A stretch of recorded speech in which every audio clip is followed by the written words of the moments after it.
बिना गुरु कृपा के नैनों में नूर आ ही नहीं सकता। ईश्वर की कितनी कीर्तन कर लो, कितने ही कुछ कर लो, जब तक गुरु आपके अंतःकरण का दिया नहीं जलाएगा तब तक आपके घट के अंदर अंधकार ही रहेगा। आप देखें, मैं किसी की निंदा नहीं कर रहा, लेकिन आप देखें लगभग कुल कायनात में देख लें, जवानी के अंदर बचपन में लोग खेलते हैं, जवानी में फिर मौज, लेकिन बुढ़ापे में लगभग लोग जो राम राम राम राम राम राम करते हैं, है ना। लेकिन फिर भी प्राप्त नहीं कर सकते उस परमात्मा को जो के सदगुरु के चरणों में नहीं गया है और सदगुरु ने उसको रास्ता नहीं दिखाया है, तो वो उस परमात्मा के दर्शन कभी नहीं कर। दादू देखा दीदा सब कोई कहत सुनीदा, हवा हिरस अंदर बस कीता, तब आया मजा खुद हवा हमारी हवस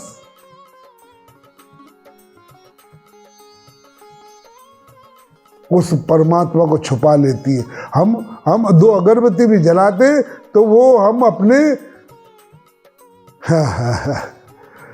हम क्या करते यार, वो हम अगर वो दो अगरबत्ती भी जलाते तो कृपा ही चाहते हैं परमात्मा से, लेकिन साथ में पता नहीं हम क्या क्या मांग लेते हैं। भिखारी है ना, मांग वो जानता है, क्योंकि वो परमेश्वर परमात्मा इतनी अच्छी तरीके से आपको जानता है, और जो आपके भले में है और जो आपके भले में नहीं है, आप जो आपके भले में नहीं, आप कितनी ही प्रार्थना करो वो सदगुरु परमेश्वर परमात्मा देगा ही नहीं, आपको कभी नहीं देगा। और जो आपके भले में ना, वो बगैर मांगे आपको दे देगा। तो आपको मांगने की क्या ज़रूरत है साहब? वो जब सबके दिलों के हाल जानता है तो फिर मांगने की क्या ज़रूरत है? तो बस, लेकिन हम भिखारी हैं, हमको आदत है मांगने की। अब आगे चलते, ये सदगुरु की जो गुणगान है वो हमने थोड़ा किया।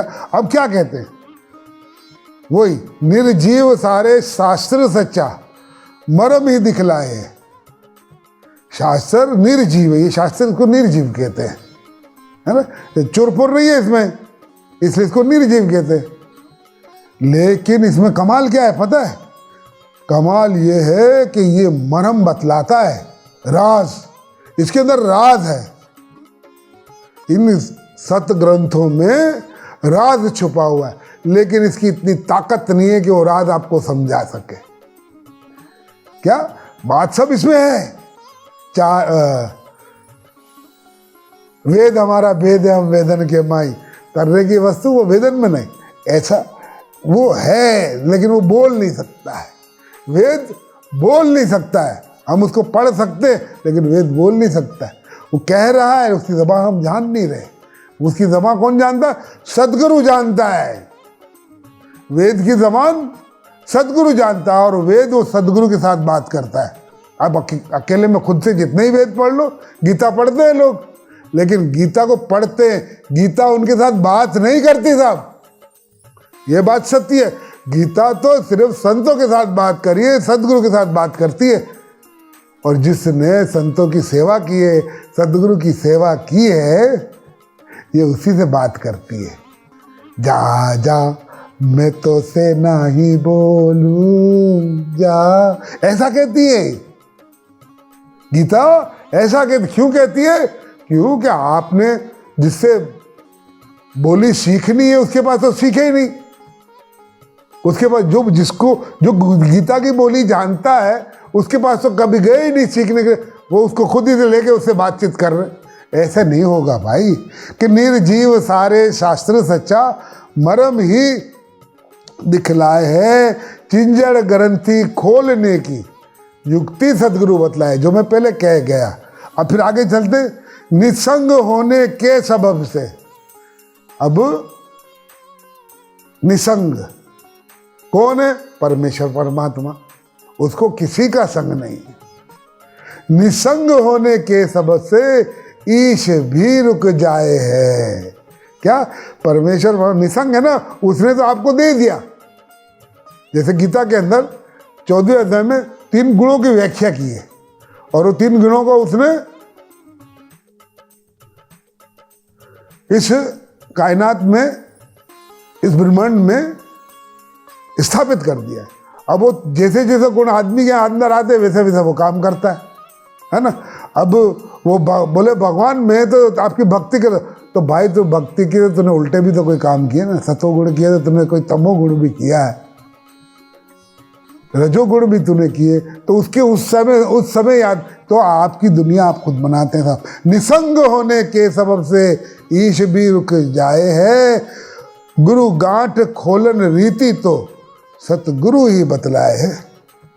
ये 3 गुणों की जो गांठ है उसकी रीति तो सतगुरु ही खोल सकते हैं। वो रीति जो युक्ति बतलाने की युक्ति जो है, वो गांठ खोलने की युक्ति है, तो वो सदगुरु के अलावा किसी की ताकत नहीं है कि वो आपको समझा सके। और सदगुरु भी जो है वो आपको बताएंगे, ऐसे नहीं ऐसे खोलनी तो खुद को पड़ेगी साहब। हाँ, वो रीति बतलाएंगे, फार्मूला आपको बतला देंगे। ये सब फार्मूला आपकी समझ में आ गया तो आपने गुरु की सेवा की साहब, नहीं तो आपकी समझ में नहीं आया तो आपने गुरु की सेवा की ही नहीं, इतना समझ लेना। और आप मुख शास्त्र मत पढ़ना, गुरु मुख शास्त्र पढ़ना। क्या पढ़ना? गुरु मुख से, गुरु मुख का मतलब गुरु मुख से शास्त्र पढ़ना। आप मुख से कभी गीता समझ में नहीं आएगी, कभी उपनिषद समझ में नहीं आएंगे, कभी पुराण समझ में नहीं आएंगे, कभी ब्रह्मसूत्र समझ में नहीं आएंगे, कभी भोले बाबा समझ में नहीं आने वाले साहब। इसलिए गुरु मुख से पढ़ना चाहिए। गुरुदेव अद्भुत रूप है। देखो अब वो ये यदा यदादि धर्म से भोले बाबा ने किस तरह रखा है। यदा यदाई धर्म से गीता का मेरे ख्याल से दूसरे का 7वां है कि यदा यदाई धर्म से गिलानी पूर्ति पारम। अच्छा, गुरुदेव अद्भुत रूप है पर धाम माई बिरा, इतनी दूर।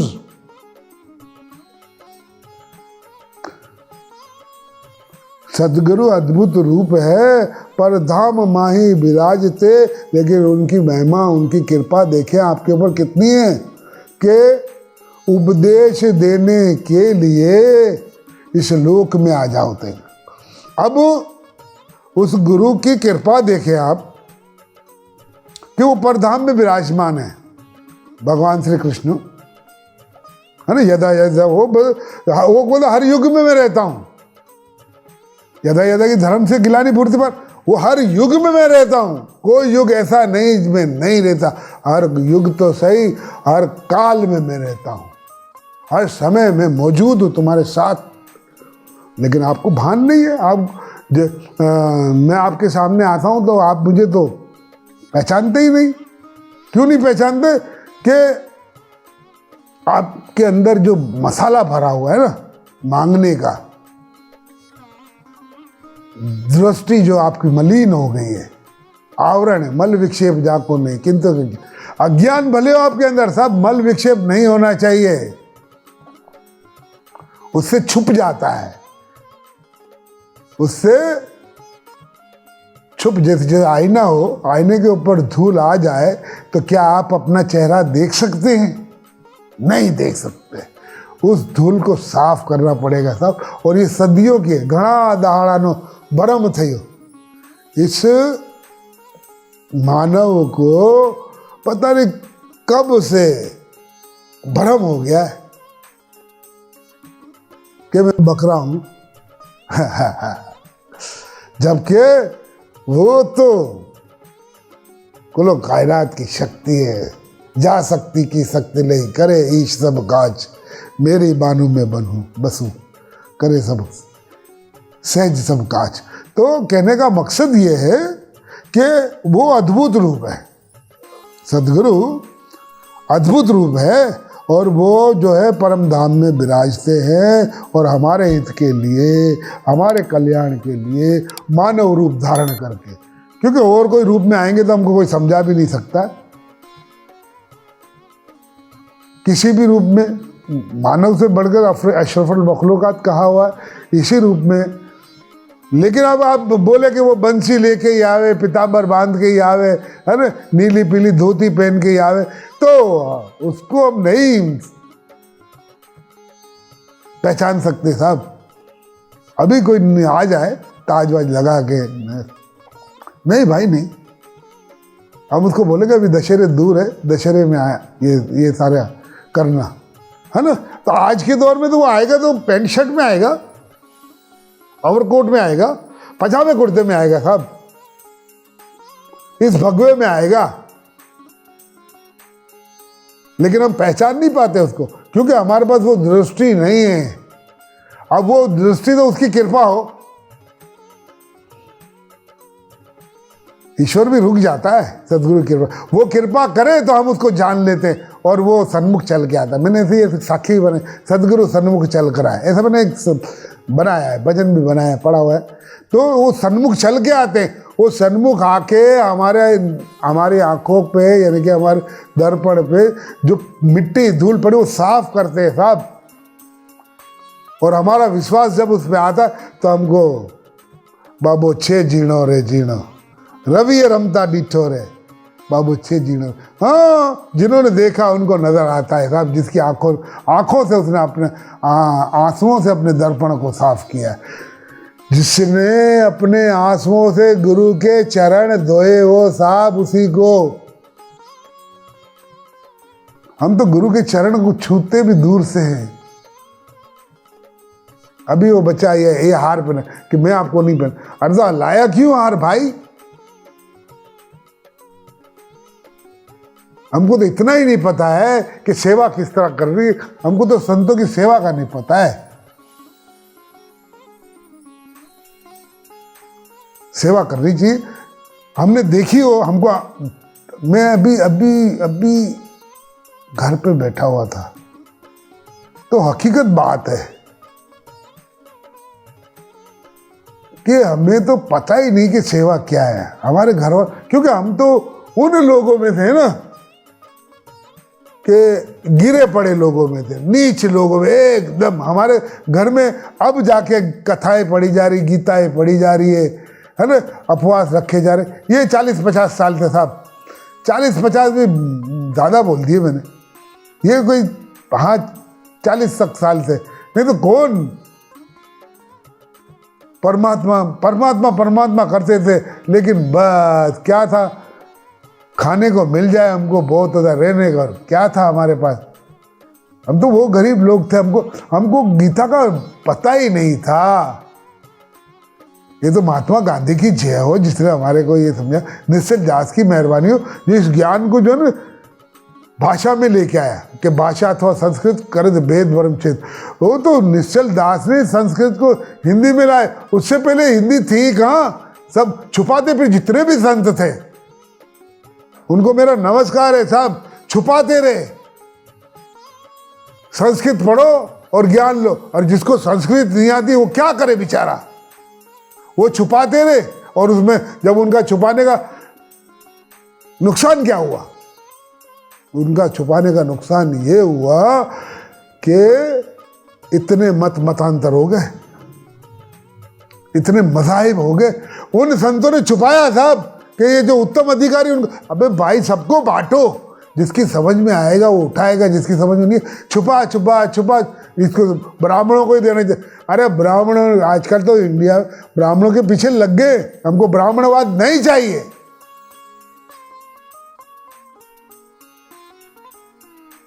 ब्राह्मणवाद नहीं चाहिए साहब, हमको इंसानवाद चाहिए, सबकी भलाई हो। वो संतों ने भी संस्कृत छुपाई, और छुपा के किया नुकसान किया सनातन धर्म का।